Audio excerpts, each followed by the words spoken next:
በሕክምና ተዳቀይና ውለጂ ብትባል እምቢ ብላ ቤተሰቦቿ ወጣ በቃ ይሄው አርጅታለች። አሁን ምንም ነገር ልጅ የላትም አርጅታለች። እሱ ግን ሌላ አገባ። አሁንም በተመሳሳይ ደግሞ ወንድ ልጅ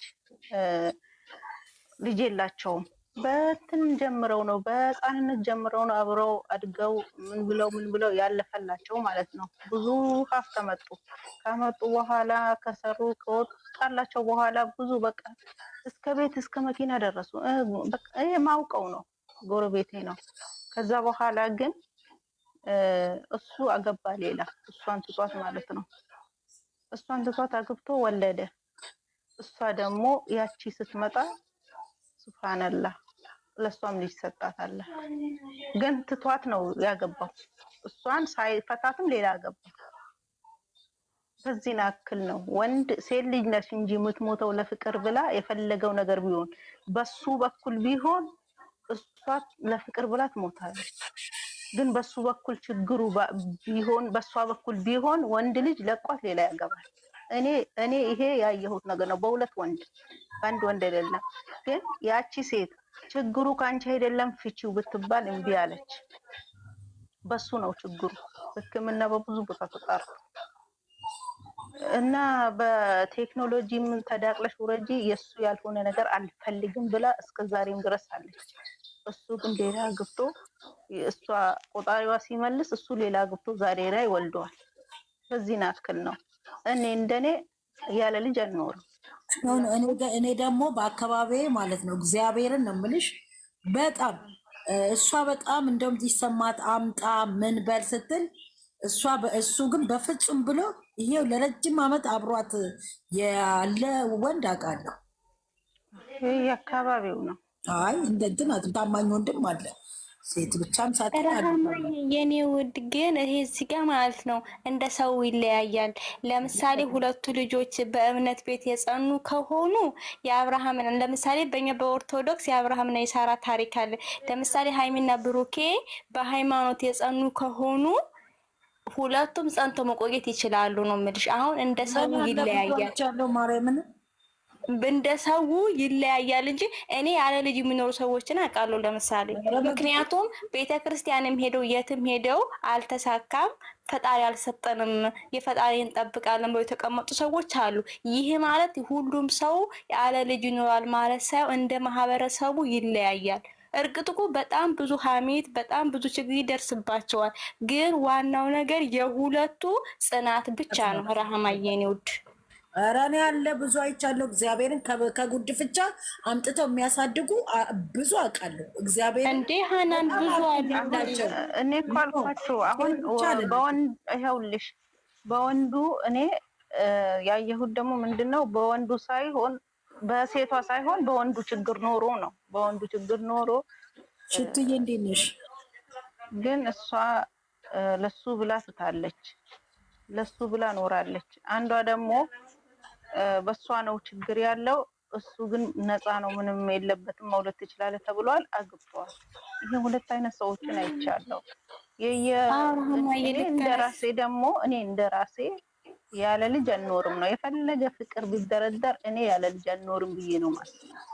ላላ ረሃማዬ እንደዚህማ ብለሽ እንደዚህማ እንዳትይ ውዴ። ምክንያቱም እኮ ልጅ እግዚአብሔር ሰጥቶሽም ላይባረክ ይችላል። ከፍቅር ልጅንማ አታስበልጭ። ምክንያቱም የፈጣሪ ስጦታ ነው የኔ ውድ። እንደዚህ ብለሽ አይምሮሽን አታሳምኝ። እሺ ማረግ አይደለም ዱዓ አረጋለሁ በተቻለኝ አቅም፣ ካልሆነ ደግሞ ድሌን እሞክራለሁ። ፈጣሪ ለአንቺ ሊሰጥሽ ካሰበ በየትኛውም አጋጣሚ ይሰጥሻል። ስለዚህ እንደዚህ ነገር አታስቢ። ዱዓ አረጋለሁ ግን ካልተቻለኝ እድሌን እሞክራለሁ። ይሄ የኔ አስተሳሰብ ነው። የእናንተ መስተሳሰብ ይለያል አይደል እንዴ? ሁሉም ሰው ሀሳቡ የተለያየ ነው። ልክ ልትሆኑ ትችላላችሁ። የኔ ደግሞ የራሴ ብዙ አለው። በተቻለኝ አቅም ዱዓ አረጋለሁ፣ እለፋለሁ፣ ብዙ አመት መስዋዕት እከፍላለሁ። ግን ካልተቻለ እሞክራለሁ እድሌ ፈትቼ ሌላ አገባለሁ ነው። በሐላል አገባለሁ ሌላ ኧረ በእናትሽ አንዷን አላየሽም እንዴ? አልወለደችለትም። ችግሩ ከሱ ነው።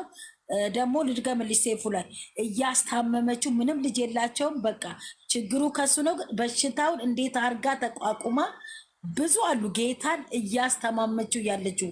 እሱ ግን መውለድ አይችልም። ግን በሽታ ካለበት ትታምትሄድ ሴት አሁን ይኸውልሽ ታማ የበሽተኛ ልጅ ስለወለደች ይሄ አሁን አዳነች አቤቤ ቤት የሰጠችው ቆይ አዳምጭኛ ራሂማ ቤት የሰጠችው ልጅ ማለት ያኛው በሽተኛ ልጅ ያላት አይታችሁ ከሆነ ሚስቱ የገዛ ልጇን ነው በሽተኛ መሆኗን ስታቅ ትታበት ሄደችው። አይታችሁታል። ይሄ እንትን አቢባ ጋር መጥቷል። ኖ አቺ ብቻ ሰማት የለበትም። በሱ በኩል ከሄን እኔ ኖ ወንዶችም አሉ። ሀናኒ አንዳንድ ቤተሰብም አያስቀምጥም። አሁን እሱ መውለድ ችሎ ሴቷ መውለድ ባትችል ፍታት ነው የሚለው። አንዳንዴ ባል ቤተሰብ በሴት በኩል እኮ ከባድ ነው እኮ የምላችሁ። ሴት ልጅ በጣም ፈተናው ይበዛል። በሴት በኩል ከሆነ በጣም ከባድ አለው። በወንዶች በኩል ሲሆን ነው እንደ ቀላል የሚታየው። ወደ እግዚአብሔር ይጠብቀን ማለት ነው። እንዲካለ ዓለማዊ ሲታይ ቤት የሰዎች ራሱ በቅሎ ነው። እኔ በዚህ ወላሂ ብዙ ገጠመኛ ቃለሁ። በቃ አንቺም እሱም እሷ አትወልድ ሆና በፍቅር ሆነው ስንት ከኖሩ በኋላ ልጅ ያማረው ካደገ በኋላ ሰውየው በጣም እድሜው ከሄደ በኋላ እና ከዛም በኋላ በጎን እሷ ሳታቅ ኒካስሮ ወለድ ያለ ወንድ ልጅ አበዴን በጭራሽ የማይሆንም ነው። አንደኛ የእሱ ቤተሰብ ተጽዕኖ አለ። እሱም ያለ ልጅ አይሆንም። ሴት ልጅ ግን መስዋዕት ትከፍል። ይህ ጥያቄ ግን እኮ ያቀረበው እኮ ብሩኬ አይደለም እኮ ቤኪ ነው እኮ ማንም እንትን ሌላ ሰውማ ሌላ ሰው ነው እኮ። እነሱም ሲያወጡ እኮ ደንግጠዋል። ጥያቄ ይኸውልሽ ዱንያ ግን እኮ ብዙ ጥናት ብዙ አይነት ጭቆናማ ይደርስባቸዋል፣ ፈተና እኮ ይገጥማቸዋል። ግን እዚህ ጋር የሁለቱ የፍቅር ጥንካሬ ነው የሚወስነው። ለምሳሌ የሁለቱ የፍቅር ይወስናል። የሆነ ሰው የሆነ ነገር ሲል ፍቅሩ ይሸረሸራል። ሀቢብቲ ወደ ልጅ ታዲያ ያለ በሴቷ ከሆነ ችግሩ የፈለገ ነገር ቢሆን የለም ዜሮ ነው። ግን በወንዱ በኩል ችግር ሆኖ እሷ መቼም ቢሆን አትተወው። ግን ወንዱ ከሆነ ይተዋታል። ሴቷ ከሆነች የእሱ ቤተሰብ ተጽዕኖ ያደርግባታል። የሄደው የመጣው እንደውም ጓደኞቿ እራሱ ልክ አይመስልም በሷ በኩል ከሆነ እሱ ሲሆን ነው ሁሉም ነገር ሴት ልጅ ኧረ በወንድ ከባድ ነው። እኔ ብዙ ገጠመኝ ስላየሁ ነው። በራስን በተግባርም ስለገጠመኝ ነው ማለት በእኔ ገጥሞኝ ሳይሆን በአካባቢ ስላየሁ። እኔም ሴት ልጅ ትችላለች። ወንድና ደግሞ ሁሉም ወንድ ማለት ነው አንድ አይደለም፣ ሁሉም ይለያያል። እሱማ ሁሉም ሴት አንድ አይደለም እኮ። ሴትም እኮ አይወልድም ብሏት ላጠብቀው ትችላለች። ግን በእንትን ይብሳል ነው። ግን እንደ ማህበረሰቡና እንደ ሰው ይለያያል። ምክንያቱም አሁን እኮ እዚህ ጋር ልጅ ማንም ሰው አይጠላም። ፈጣሪ ካልሰጣቸው ምንም ማድረግ አይችሉም። ስለዚህ እንደ ሰዎቹ እኔ ማምነው ነገር ቢኖር እነዚህ ማህበረሰብ ቤተሰብ እና ሀይሚ ይመጣል። እናንተ እነሱ እኮ ለሰው ትምህርት ለመሆን ነው ያመጡት እኮ። እነሱ እኮ ወደ ራሳችሁ ውሰዱና ተያዩበት ብለዋል። ግን ለምሳሌ የማህበረሰቦች በሃይማኖት የጸኑ ከሆኑ የፈጣሪ ነው የሚጠብቁት። እንደ ማህበረሰቡ ይለያያል እንጂ በእኔ በግል አስተሳሰብ ግን አንድ ሰው በልጅ ምክንያት ትዳሩን ማፍረስ እንደሌለበት አምናለሁ። ምክንያቱም ስለማይቻል ሲያገቡ ማግኘትም ማጣትም አያለያችሁ ስለሚባሉ እንደዛ ነው በእኔ የማስበው። ግን ደግሞ ሁላችንም እንደ መልካችን አስተሳሰባችን ይለያያል። እነሱ ግን ይሄን ጥያቄ ያመጡት እርግጥ ቤት ያመጣው በጣም ብዙ ያነጋግራልም ያስተምራልም። ይሄም በገንዘብ ትዳር የሚፈቱ በጣም ብዙ ሰዎች ስላሉ ይሄንንም ያስተምራል። ጥያቄው ሁለቱም የአንደኛው በጣም ከባድ ነው፣ ግን ያስተምራል። በተለይ የትዳር በገንዘብ እንደሚለወጥም ለብዙ ወንዶች ለብዙ ሴቶችም ያስተምራል። ለማንኛውም በጣም እናመሰግናለን ለጥያቄና መልሱ። ሀናንዬም በጣም አመሰግናለሁ እና ሰላም ዋሉ። እሺ፣ ሰላም አምሹ። እሺ፣ እሺ ወደች ሰላም ዋሉ፣ ሰላም ደሩ ነው። ሰላም አምሹ። እኔ ደግሞ ማለት ነው አዩን መጠየቅ የፈለኩት አዩ ለምን እንዴት ናችሁ ጋይስ? እኔ ስራ ላይ ሆኜ ነው። እንዴት ናችሁ? ችግር የለውም። እኔ ቆንጆ ደህና ዋላችሁ? አለን። አዩ አዩ ቢዚ ነች መሰለኝ። እንዴት ዋላችሁ? በፊት ሰላም ልበላችሁ። ሰላም ነሽ ወይ? እንዴት ናችሁ? አለን እግዚአብሔር ይመስገን። ምን ላይ ናችሁ ጋይስ? ስለ መውለድ እና ስለ አለመውለድ ላይ ናቸው አይደለም። እኔቸው ምን አሳቀኝ ላይ የአርሰናሉ ነው ያሳቀኝ። አርሰናል ሲሸነፍ ብሎ ሊሄድ ነው። እኔ የሆነ ሰርግ አይቻለሁ። የእውነቴን ነው የምላችሁ እዚሁ ቲክቶክ ላይ ማለት ነው። ቲክቶክ ላይ ታችኋል። የሰርጉ ዕለት እንትን እያየ እኔ ጥያቄ ልጠይቃችሁ ነው የመጣሁት። ጠይቄ መጀመሪያ ይሄ መውለድና አለመውለድ ጥያቄ መጠየቅ አለበት ብሩኬ ነበር አይደለ? ሃይሚ ነች መጠየቅ የነበረበት አይደለ? እንደዛ ነው ያለ ብሩኬ ራሱ ማለት ነው። ሶ ሃይሚ እኔ እንደዛ አላደርግም ካለች በኋላ ነው ብሩኬ ያለው እኔም አለ ማለት ነው። ይቺ ሲሲ የምትባለው ጥንባጣም ደግሞ ምን ትላለች? ሃይሚ እኮ ለመለየት ሩቅ እንትን ላይ ቅርብ ላይ ነች አለችው። ብሩኬ እኮ እኔ እንደዛ አደርጋለሁ ስኑ እሷም ይሻል አሁን ሃይሚ ነች መጀመሪያ የመለሰችው። ሲጀመር ጥያቄ መጠየቅ አለ። ጥያቄ ነው ጥያቄ ራሱ ለብሩኬ ነው የመጣው ጥያቄ። አሁን አጀንዳ አድርጋችሁ አታውሩ። ምን አጀንዳ ነው የምታወሩ? ጥያቄ እኮ ነው እየታያቸው አጀንዳ አድርጋችሁ በጥሩ ነገር ተናግራ ታውቃለች። ሁልጊዜ ግን ሞታ አድርጊ ምንድን ነው ይሄ? እኮ አጀንዳ ሲል አጀንዳ ረገጠቻቸው። ሁልጊዜም እኮ ደግሞ እኔ በነገራችን ላይ እዚህ እኮ ዓለም ያው ብሩኬ ራሱ የሚያውቅ ነገር እኮ ነው። ምን ሆነ ይሻላል እንጂ ደግሞ እውነቴን ነው። አትስማት። እሷን ልጅ ዩቱቧን ገብታችሁ እንዳሰማት። ምን አባቷ ነው ከእሷ የምትፈልገው?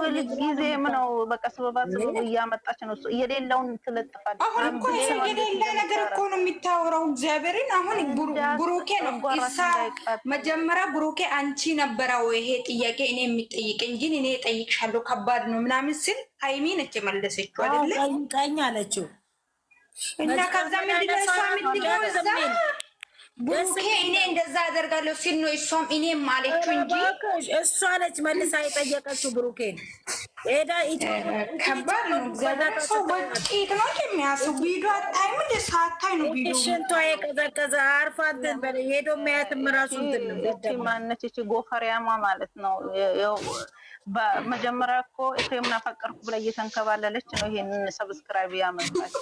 ኮሎሮክስ አለው ብላ ስልክ አንገቷን ገመድ ይዛ ወዲና ወደ ስትንወራጭ ነው ይሄንን ያመጣችው። ስለዚህ ደግሞ ምን አለችው? እሷን ይዛ አለቅ ብላለች። ቴሌግራም ላይ ብሩኬ ፕሮፋይል አድርጌ ብሩኬ ነው ብሎ የሆነ ሰው እሺ እና አፈቀርኩሽ አላት። እቺ ደደብ ኧረ ይቺ ጭቃ እስኪ ጀግና ሆና ትውጣና ትሂድ እስቲ።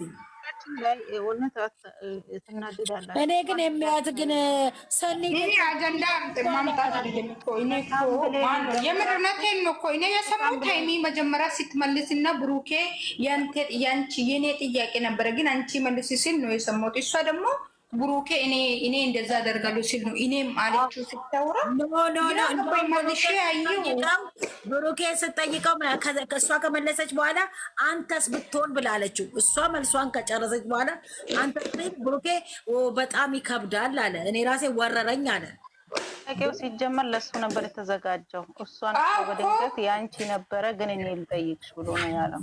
ጥያቄው ለሷ ነበር። እቺ ሀያ እኮ አታይም እኮ ሀያ እኮ ከዛ የተፈቀደ ነው የሚታወራው። ልጅተኒ ሁላችሁም ገብታችሁ እንዳታዩት።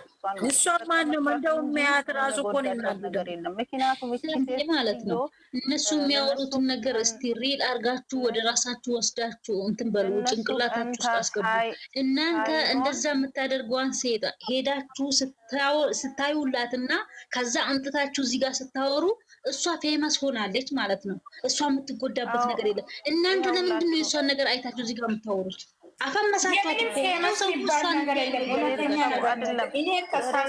የቤተሰቦቿን ሬሳ አምጥታ በወስታ ዩቱብ ምሰራ ናት እሷ ማለት ነው። ጥፋተኛው እናንተ እኮ ናችሁ። እውነቴን ነው። እግዚአብሔር